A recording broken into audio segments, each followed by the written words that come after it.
First law of thermodynamics states कि इसकी जो स्टेटमेंट है वो ये कहता है कि when the heat Q is added to a system, मतलब किसी भी सिस्टम में आपके पास गैस हो सकती है।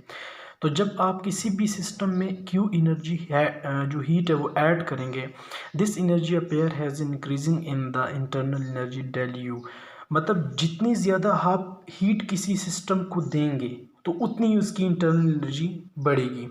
Stored in the system plus the work done by the system on its surrounding. हमने पीछे जैसे कि पढ़ा कि अगर आप किसी भी सिस्टम की एनर्जी हीट बढ़ाना चाहते हैं या कम करना चाहते हैं तो आपको वर्क डन करना पड़ता है।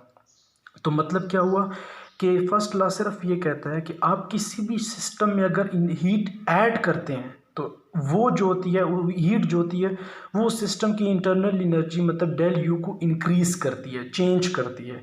जैसे कि आप अगर हीट निकालेंगे किसी भी सिस्टम में से तो हीट उसकी रिड्यूस होगी, और अगर किसी सिस्टम में आप हीट ऐड करेंगे तो उससे उसकी इंटरनल एनर्जी बढ़ेगी और जमा वर्क डन भी होगा। मतलब एक्सपेंशन में और कंप्रेशन में वर्क डन तो ज़ाहिर बात है होगा, वो सराउंडिंग पे करेगा।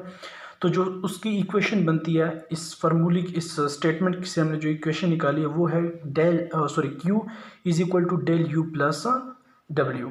एग्जाम्पल में हम इसके बाईसाइकिल पंप और ह्यूमन मेटाबॉलिज्म सिस्टम ले सकते हैं। बाईसाइकिल पंप किस तरह से कि जैसे आप किसी भी सिस्टम में हीट ऐड करते हैं या एयर मतलब इनके पंप से आप हवा ऐड कर रहे होते हैं, तो हम क्या करते हैं हैंडल पे फोर्स के ज़रिए से रिपीटली हम उसको पंप करते हैं, जिससे वो हीटअप हो जाता है और सिस्टम की एनर्जी बढ़ने लगती है और जिससे हवा आगे ट्रांसफ़र होती है, फिर वो मतलब इनकी उसकी इंटरनल एनर्जी बढ़ जाती है। ह्यूमन मेटाबॉलिज्म सिस्टम के जैसे हम जो कुछ खाते हैं और फिर उसी सिस्टम खा के उसी से हम आगे काम करते हैं, मतलब जैसे भी हमने जो भी कुछ एनर्जी स्टोर की हमने वो पोटेंशियल एनर्जी हो गई। फिर हमारा वर्क जिसम में जिस तरह के सेल्स टूटते हैं, नए सेल्स बनते हैं, उन सब सेल्स की जो मतलब इनके बनने के लिए उन्हें हीट की ज़रूरत होती है वो वहाँ से ले रहे होते हैं और आगे जाके काइनेटिक एनर्जी में वो कन्वर्ट हो रहे होते हैं।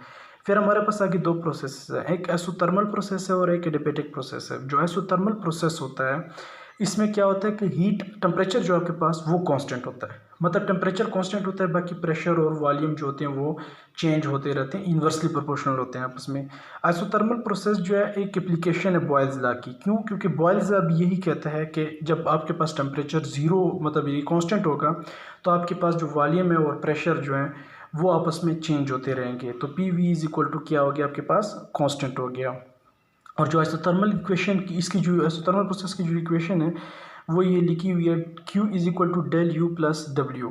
ज़ाहिर बात है जब टेम्परेचर चेंज ही नहीं हो रहा, मतलब कोई सिस्टम में हीट इंटर ही नहीं होगा तो टेम्परेचर कैसे चेंज होगा। जब हीट एंटर नहीं होगा, टेम्परेचर चेंज नहीं होगा तो इंटरनल एनर्जी आपके पास क्या होगी, ज़ीरो होगी। तो आपके पास जितना हीट आएगा वो सारा का सारा वर्क डन में निकल जाएगा।